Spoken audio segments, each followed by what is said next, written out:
comment décrirais-tu ta vie sexuelle? Est-ce que c'est une vie excitante, palpitante? Ou est-ce que c'est des montagnes russes? Ça va pas, ça va pas. Est-ce que c'est le statu quo, très routinier? Ou c'est le néant total, elle est en PLS, quasi inexistante? Quelle serait la réponse? Aujourd'hui, je te retrouve pour te parler d'un sujet intéressant, la baisse de libido chez la femme. I was nobody. You made me somebody. It is our glory. All the blessings. Hello mes colorés, c'est Kiki, je vous retrouve pour une nouvelle vidéo qui sera confession entre femmes. Une chose très importante que je vais te demander, c'est de liker. Appuie sur ce bouton, le pouce en l'air, c'est très important pour moi parce que plus ma vidéo sera likée, plus YouTube la montrera à d'autres personnes. Donc si tu penses que je fais des vidéos de qualité, que je te propose un contenu intéressant, permet à ce que d'autres personnes puissent me découvrir en likant cette vidéo. On va parler de baisse de libido. Ce qui me plaît davantage, c'est que vous avez participé à cette vidéo parce que sur Instagram, je vous ai demandé comment décrirez-vous votre vie sexuelle, parce que je voulais vraiment pas me baser sur mon couple pour faire de cela une généralité. Je voulais vraiment m'assurer d'avoir une idée de votre vécu avant de faire cette vidéo. Comme vous le savez, je ne me tiens pas ici comme coach, sexologue, experte. Non, je suis juste une maman de 3 enfants, mariée, en couple depuis bientôt 10 ans. Mon vécu, mon train quotidien me pousse à me poser des questions, me pousse à vouloir parler de certains sujets qui touchent vraiment à la femme. D'où ce genre de vidéo, donc ce rendez-vous du mercredi qui est confession entre femmes. Si sur Instagram je vous ai posé une question, vous avez été nombreuses à me répondre et franchement sans vous mentir ça m'a fait du bien parce que ça m'a permis de déculpabiliser, parce que au fond en fait avec 3 maternités, l'achat d'une maison, le quotidien d'un couple, ma libido elle est un peu en PLS. Donc lorsque j'ai vu vos réponses, je me suis dit waouh, Kiki t'es pas la seule. Et c'est vraiment le but de ce genre de vidéo, c'est de montrer que ce que une personne vit dans son couple, dans sa vie de femme, elle n'est pas la seule à le vivre, parce que ce soit moi, que ce soit toi, plusieurs personnes peuvent être confrontées à la même chose. Pour beaucoup de femmes, avoir une intimité avec leur conjoint, ce n'est plus un moment de plaisir, ça devient vraiment un devoir, une obligation. Elles prennent plus plaisir. Donc je trouve que la baisse de libido concerne tellement de femmes que ça serait dommage qu'on n'en parle pas sur ma chaîne. Donc je vais lire tout ce que vous m'avez donné comme réponse avant qu'on puisse rentrer vraiment dans les détails de quelles peuvent être les raisons qui occasionnent cette baisse de libido. Comment est-ce qu'on pense pouvoir s'en sortir? Voilà. Là, j'ai reçu un message qui dit: franchement, depuis la naissance de la première, c'est dur. Je pense que la fatigue, la nouvelle vie, mais surtout mon rapport à mon corps a complètement changé. Je ne me trouve plus aussi attirante depuis que j'ai pris du poids, ce qui fait que je n'ai aucune envie. Pourtant, monsieur me rassure, il me complimente, mais rien n'y fait. Tant que je ne me sentirai pas bien dans mon corps, mon esprit restera bloqué. Il faut d'abord s'aimer avant de pouvoir se sentir en confiance, je trouve. Franchement, cette colorée, elle n'a pas du tout. Je sais que la semaine dernière c'était très difficile pour moi parce que j'ai fait vraiment une fixation sur mon ventre. J'étais très triste. Je vous en ai parlé dans mon vlog. Si vous n'avez pas encore regardé, je vous mets le lien à l'écran. N'hésitez pas à cliquer dessus pour aller regarder mon weekly vlog de la semaine dernière. Bien, aucune hormone, réduction du temps du travail. Donc j'imagine que parce qu'elle travaille moins, elles se sont plus épanouies sexuellement. Bof. Accouchement. Seul depuis bientôt 4 ans, le néant, vide, brisé suite à 1 an et demi de violence conjugale. Oh là là, je suis désolée. Je suis désolée vraiment. Beaucoup de courage à toi. On se remet petit à petit. Depuis mes 8 mois de grossesse, monsieur me dégoûtait. Pire, quand on se dispute. Point mort depuis la naissance de mon fils qui a 4 semaines. Ça va. Prends ton temps, prends ton temps. Plus de sexe depuis 1 an. Perso, ça me va. Bébé a 21 mois. Waouh. Bon, pas de libido, mais je tiens à lui faire plaisir. Nous ne faisons plus l'amour, mais cela n'a rien à voir avec la maternité. Ma libido au point mort suite à la séparation avec le père de mes enfants. Mais avant notre séparation, notre relation n'existait plus. Elle était inexistante. Alors, épanouie, la liberté d'être moi, avec moi et avec l'autre. Ah bah c'est top, je suis contente pour toi. Plutôt plate. Peu de libido, suis sous pilule, on continue, d'où ses effets. Bonjour Kiki, super sujet. Moi c'est la libido au plus bas depuis l'arrivée de ma 3e qui a 3 mois. Ça va ma chérie, tu as tout le temps de te remettre. Franchement, félicitations pour ton bébé. 0 libido par ici, moi-même fatigue, ça fait 4 mois que j'ai accouché. Waouh, félicitations, bah dis donc mes colorés. Libido inexistante depuis le début de la grossesse. Je suis à moins 8000 niveau libido. Libido modéré, flemme, fatigue. Rien à l'horizon, je suis célibataire, d'accord. Libido en plein sommeil. Aucune libido, mais des fois je fais des efforts pour satisfaire mon mari. Bébé a 21 mois. La libido chez nous, niet, bébé, fatigue, distance du couple. Peur de retomber enceinte, pourtant nous sommes paxés. Je prends des antidépresseurs, peux même pas avoir un orgasme tout seul, donc je suis frustrée. Plus de sexe depuis plus d'un mois, mon mari est parti vivre à l'étranger. Beaucoup de courage ma belle. Le temps plat pour ma part, je souffre d'endométriose et les RS sont très douloureux. En plus, on est en parcours PMA pour un bébé à cause de cette maladie. Donc la science se retrouve dans notre lit, c'est dur. Oh là là, je ne peux même pas imaginer ce que les couples qui font le parcours de la PMA peuvent expérimenter. C'est terrible. Alors, le temps plat, avec des jumeaux nourrissons, j'ai plus l'envie ni le temps. Grossesse de 7 mois, libido 0. Compliqué étant enceinte, j'ai aucune libido. Premier bébé, il y a 12 mois, libido à moins 10 000. Alors, j'ai une baisse de libido, pas grand chose. Libido, où es-tu? Je m'interroge depuis mon stérilet. Beaucoup de fatigue, peu de sexe depuis bébé, dû à la fatigue, manque de temps, gestion des priorités. Un stérilet hormonal qui me fait perdre toute envie. Ma vie sexuelle en ce moment est épanouie. Il fut un temps où c'était pas le cas. Ah, je suis contente que tu aies pu retrouver ta libido. J'ai plus envie du mec sur qui j'ai craqué il y a presque 2 ans que du père de mon fils. Bon. Libido en dents de scie suite à un bébé opération de cette zone. Grosse baisse de libido suite à une IVG. Oh là là. Tout mon soutien. Beaucoup d'amour pour toi. Fatigue avec 2 enfants à gérer. Mon mari m'aide peu. Comment te dire, aucune envie depuis ma dernière grossesse, je n'ai plus envie. Baisse de libido, c'est dû au fait qu'on se dispute tout le temps pour des futilités. Point mort, aucune envie, ça se ressent sur notre couple. Le néant, merci l'allaitement, ce sont les montagnes russes avec la grossesse. Voilà un peu les différentes réponses de mes colorés, de vous au fait, vos réponses. La baisse de libido chez la femme, j'ai pris la peine de noter mes raisons. La première raison que j'ai trouvée, c'est l'estime de soi, le rapport avec son corps. Et ça, peu importe qu'on soit maman ou pas.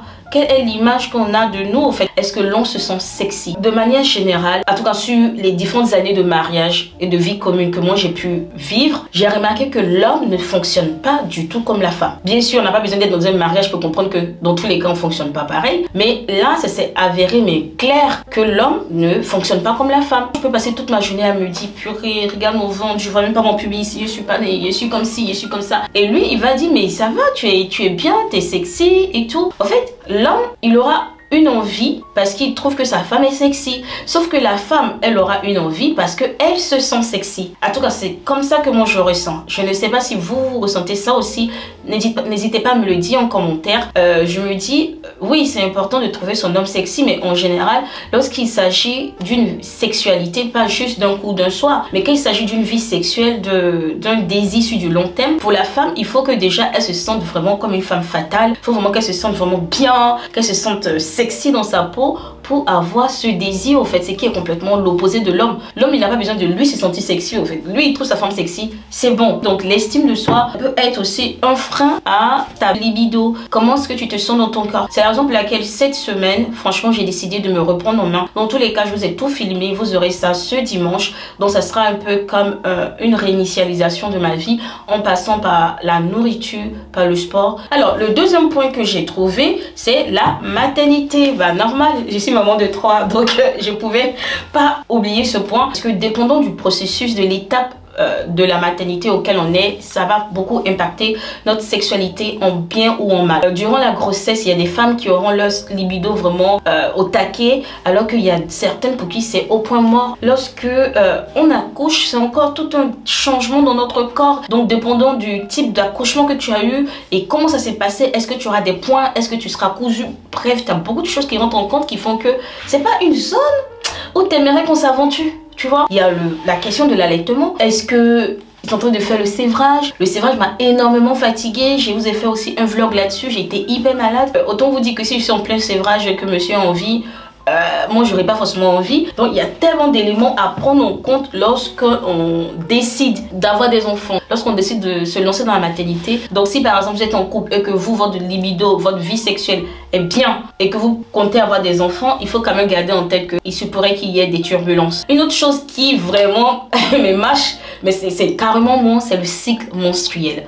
Dépendant de la période du mois, j'aurai une libido, mais mon mari là, il s'est dit, bah je suis sûre que c'est l'ovulation. Et il y a certains jours dans le mois où c'est même pas la peine de t'approcher de moi parce que tu vas te prendre une de ces paroles là, tu n'auras même plus envie de me regarder et tout. Donc le cycle menstruel, c'est quelque chose à vraiment prendre en compte. Et si jamais ton cycle menstruel n'est pas vraiment, il est déréglé et tout, ça peut vraiment jouer beaucoup dans la baisse de ta libido. Un autre point que j'ai pris en compte, c'est la fatigue. Et mon Dieu, quand on est maman, franchement, croyez-moi, la charge mentale n'est pas négligeable. Tellement de choses à gérer. Tu as un foyer, tu as les enfants, tu as le mari, tu as ceci, tu as cela. Et des fois, il y a des femmes qui ne sont même pas aidées. Moi, franchement, j'ai la chance d'avoir un mari qui est touche à tout, donc ça va.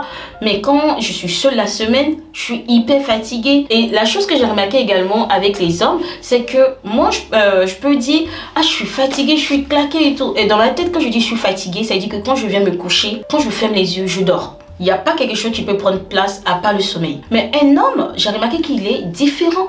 Il va te dire, mais je suis fatigué, j'ai mal au dos, j'ai mal au ceci, je suis malade, nanana.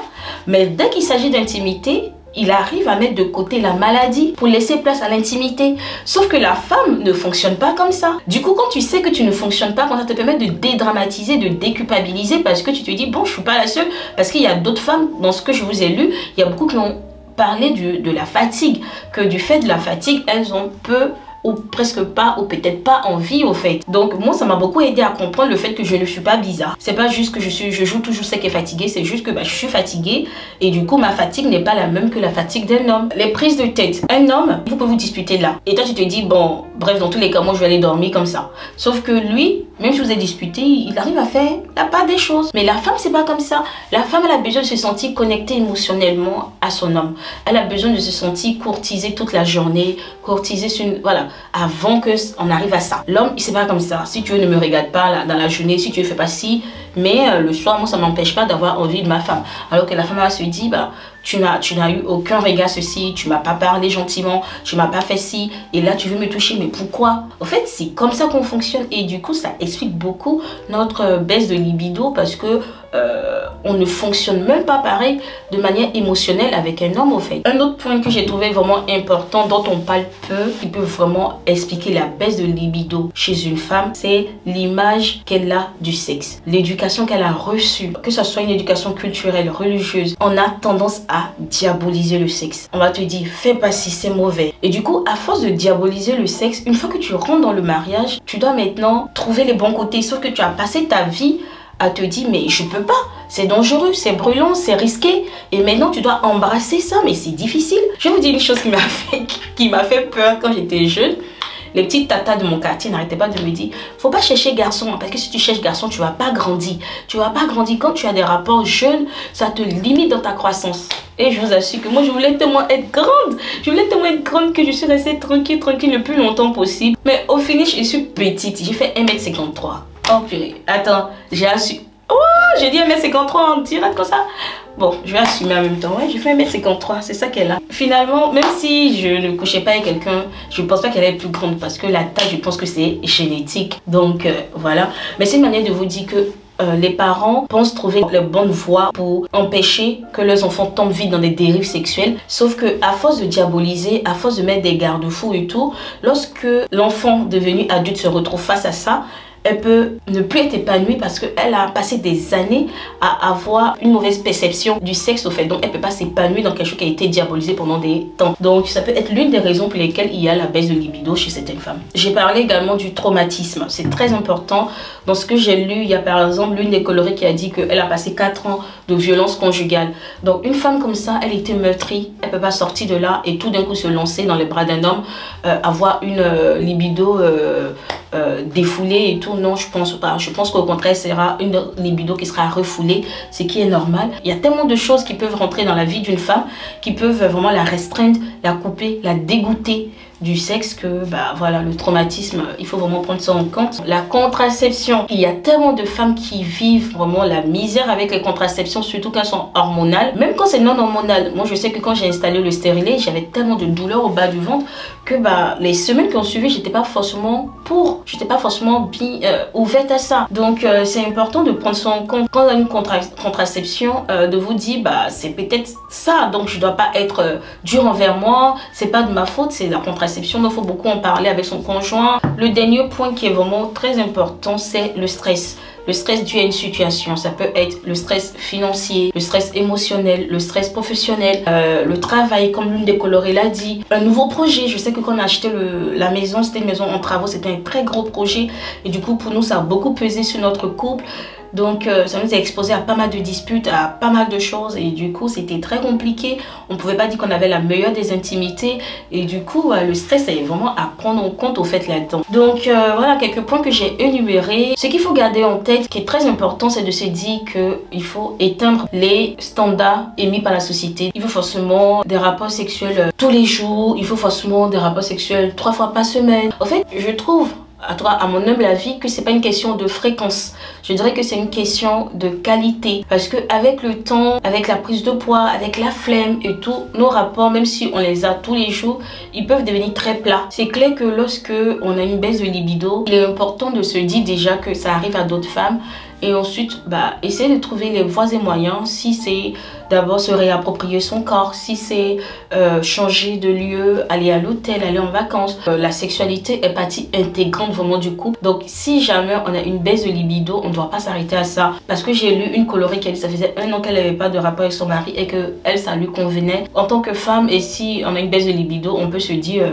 du moment où tu me touches pas, moi ça me va. Mais le sexe fait partie intégrante aussi de la vie de couple. C'est l'un des composants de la vie de couple, donc on ne peut pas juste l'enlever et dire que la vie de couple continue. Voilà mes colorés. C'était une vidéo, comme je vous dis, pour nous permettre de déculpabiliser, de dédramatiser cette baisse de libido et surtout prendre conscience qu'on n'est pas seul. Lorsqu'on se sent pas seul, on se sent déjà mieux, on se sent plus rassuré et on se sent normal. Et si ta libido est au bon fixe, franchement, n'hésite pas à partager tes astuces en commentaire. Ça pourra aider plus d'une. J'espère vraiment que cette vidéo vous aura plu. N'oubliez pas de liker cette vidéo comme je vous ai dit. Vous abonner si ce n'est pas encore le cas. Activez la cloche de notification, c'est très important. Et puis suivez-moi sur Instagram, c'est de la couleur dans nos vies. Et moi, je vous dis à très vite pour une autre vidéo.